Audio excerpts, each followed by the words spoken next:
ntoni ngoba wayegwela uThixo wayegwela inkazimulo ngoba sakugwala uThixo asibisabile nto yokuthela yebo ngoba ukhona sithelayo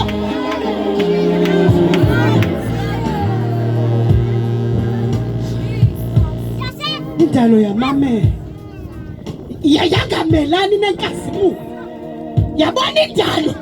athi melani nenkazimulo ehamba laba bantu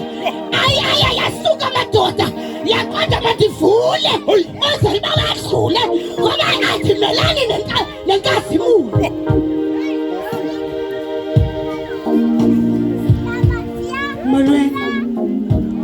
molweni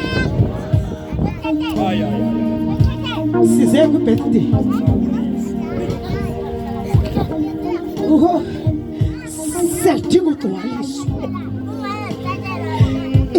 siyadinga ugcwaliswa nguThixo ngoba into esihlangana nazo sifuna umfazi ogcwele uThixo sifuna umntwana ogcwele uThixo I think abantwana balapha Stesh bangathi benza ibirthday ithi lento bazowuthi enkosi ngoba mbi umuntu ongenambulelo athi amaXhosa ngubhedidla noba ungamenzela ntoni na akayiboneli intweni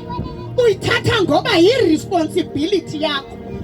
baze abantwana belixesha babe namaqhala abazakhela wona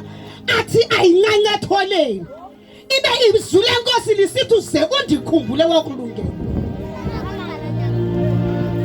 kuncede ntoni uba sibe gude emabandleni yethe emakhayeni ethu siyimpela iqeqesho ikhale ekhaya abantwana bethu yiba mhle ekhaya uvunya ungena uphuma ngoba uliphethe kakuhle ivangeli uthi uvove endlini kaThixo uvovela umfundisi abunyoko emva ekhaya enqole senje nje.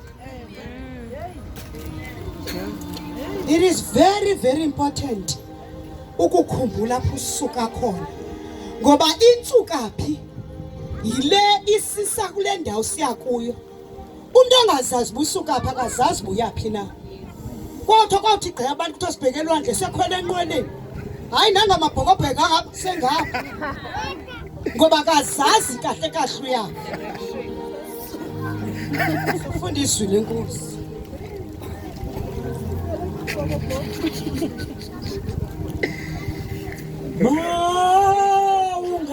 ungangedluli nje Yesu iswama zwi